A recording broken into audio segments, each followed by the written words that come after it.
En este tiempo de Cuaresma les estoy dando algunas sugerencias sobre la oración, sobre los distintos tipos de oración, para que aprendamos que la oración no es solamente el Padre Nuestro, sino que hay oración vocal, oración mental, oración cordial, oración gestual, oración puntual. Y hoy les voy a hablar de lo que yo llamo oración virtual. Vieron que hoy en día con el mundo virtual hay mucha reflexión acerca de lo que es virtual y lo que es real, ¿no es cierto? Porque en realidad uno no lo sabe exactamente. Y yo me pregunto, estamos en una comida de familia y mi sobrina abajo de la mesa está mirando el celular para ver qué le dicen las amigas. Y entonces me pregunto qué será más real para ella, lo que estamos hablando en esa mesa que ya ni se entera ni le importa, o lo que le está diciendo la amiga, por más que la realidad sea esa, lo que está pasando en la mesa, y la virtualidad sea eso, ¿no es cierto? Lo que viene a través de un medio tecnológico de comunicación. Pero lo real en cuanto a la repercusión que tiene en el alma de esa persona, bueno, posiblemente mucha más repercusión va a tener en ese caso lo virtual que lo real. Bueno, ¿qué es esto de la oración virtual? Vieron que Jesucristo en varias oportunidades nos habla de que debemos rezar incesantemente. Y por otra parte, aun cuando no lo dijera él, que lo dice, nosotros nos damos cuenta que la oración es necesaria y que es como una especie de estado de alerta, porque no sabemos cuándo va a venir una tentación del demonio, no sabemos cuándo nos vamos a morir, no sabemos cuándo vamos a recibir una noticia difícil. Bueno, sabemos que cuando todas esas cosas sorprendentes nos pasan y estamos en un estado de oración, evidentemente vivimos las cosas de una manera distinta. Cuentan que San Ignacio de Loyola estaba en Roma, estaba fundando los jesuitas y era una gran obra y tenía muchas expectativas en todo eso que estaba haciendo, que era una tarea faraónica, y en un momento le dicen, ¿y usted qué haría si en este momento el Santo Padre le avisa que ha suprimido la orden de los jesuitas? Y San Ignacio le dice, y bueno, estaba trabajando él en ese momento, y dice, y bueno, bajaría, estaría media hora frente al Santísimo, después subiría y seguiría trabajando.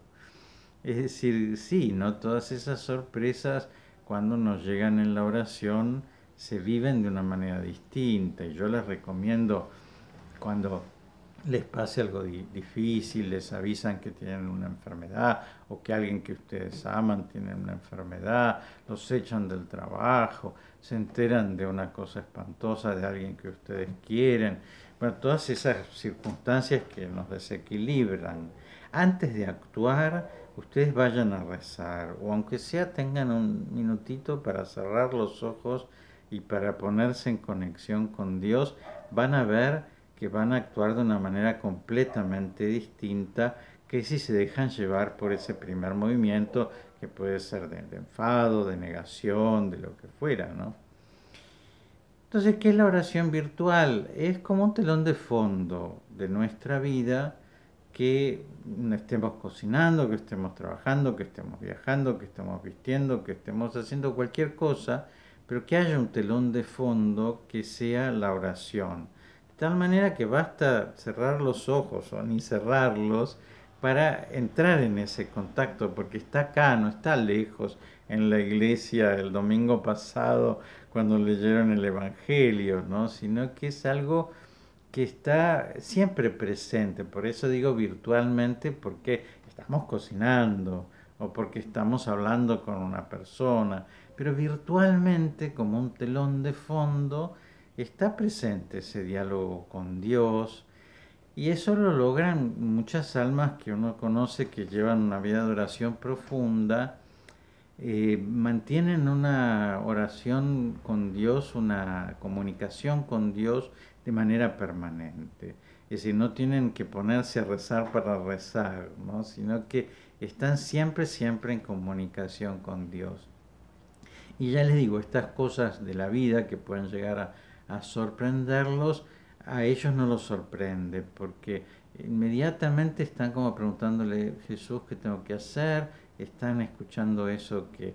entonces están hablando con una persona, pero están preguntándole a Dios qué tienen que decir, y esa persona les retruca, y entonces están preguntándole a Dios, ¿y qué le digo ahora? Y están constantemente dóciles a la acción de Dios, a la acción del Espíritu Santo, porque tienen esa oración virtual, ¿no? Ese telón de fondo que puede convertirse la oración cuando tenemos un hábito de oración, ¿no?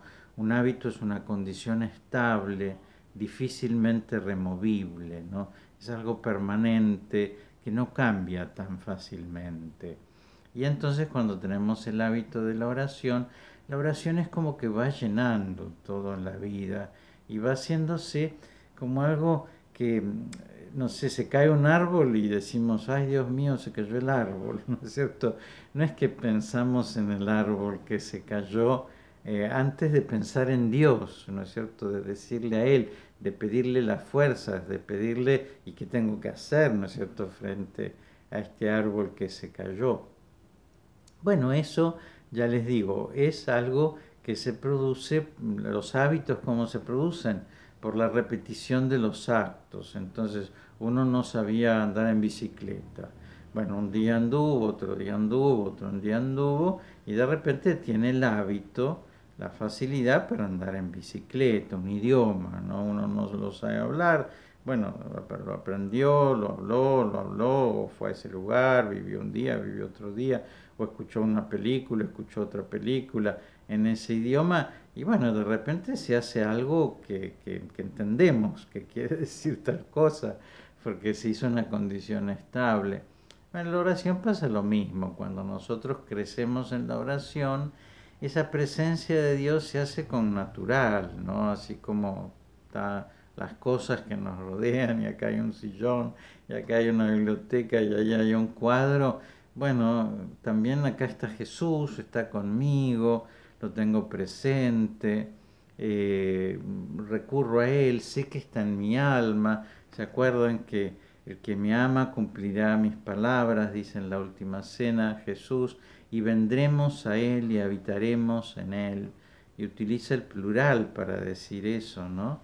A pesar de que dice el que me ama, y después usa el plural. Y por eso hablamos de la inhabitación de la Santísima Trinidad en nosotros. ¿Quiénes vendrán y habitarán en nosotros? El Padre, el Hijo y el Espíritu Santo. Eso es lo que llamamos la gracia. La gracia es que Dios esté en nosotros, que nosotros participemos de modo formal y análogo de la vida divina. Es decir, que tomemos parte de alguna manera analógica, no del mismo modo en que el Hijo participa de la vida divina o el Espíritu Santo participa de la vida divina, sino como nosotros podemos participar, tomar parte de esa vida divina.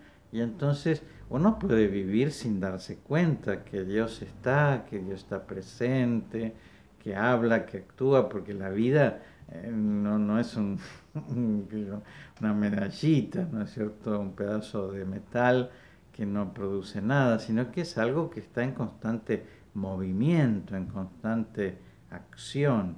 Y eso es lo que nosotros creemos de la gracia. Así que ir tomando conciencia de esa vida que hay, de esa presencia que hay, de esa relación que nosotros constantemente podemos reanudar, eso sería la oración virtual. Crea una... San Pablo dice, sea que comáis, sea que bebáis, hacedlo todo por Jesucristo nuestro Señor. Y bueno, crea eso, que nosotros tomamos el colectivo, pero con Jesús, vamos por la calle con Jesús, nos caemos en un pozo con Jesús, y entonces constantemente recurrimos muy fácilmente a Él, constantemente le preguntamos, lo escuchamos muy fácilmente porque no es algo lejano, sino que es algo que está ahí, al lado nuestro, a nuestro alcance.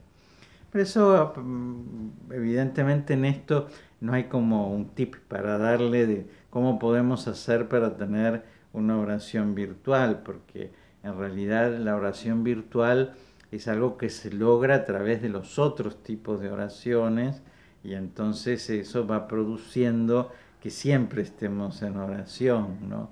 Así que en realidad los tips para saber qué tenemos que hacer, más bien los tienen en los otros videos, ¿no? Hagan los otros tipos de oración y van a ver que esa presencia de Dios va a ser como el clima, ¿no es cierto? Como hace calor, como es de mañana, como es de noche, como lo que sea, porque es así, es como un telón de fondo que va acompañando nuestra vida, toda nuestra vida.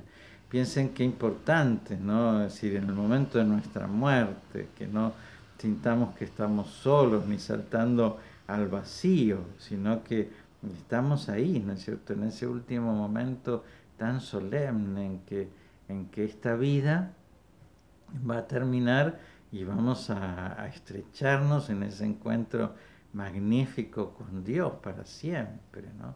Pero eso lógicamente supone que tengamos una oración virtual, porque si no nos van a distraer las cosas, nos van a distraer la enfermera que entra, las cosas que nos pasan, los dolores que tenemos, y entonces necesitamos que haya algo que esté más allá de lo que nos está pasando, por eso digo un telón de fondo, y que eso sea inamovible, y que eso sea el encuentro de nosotros con Dios a través de la oración virtual. Le dejo la bendición, que Dios los bendiga y los proteja en el nombre del Padre y del Hijo y del Espíritu Santo.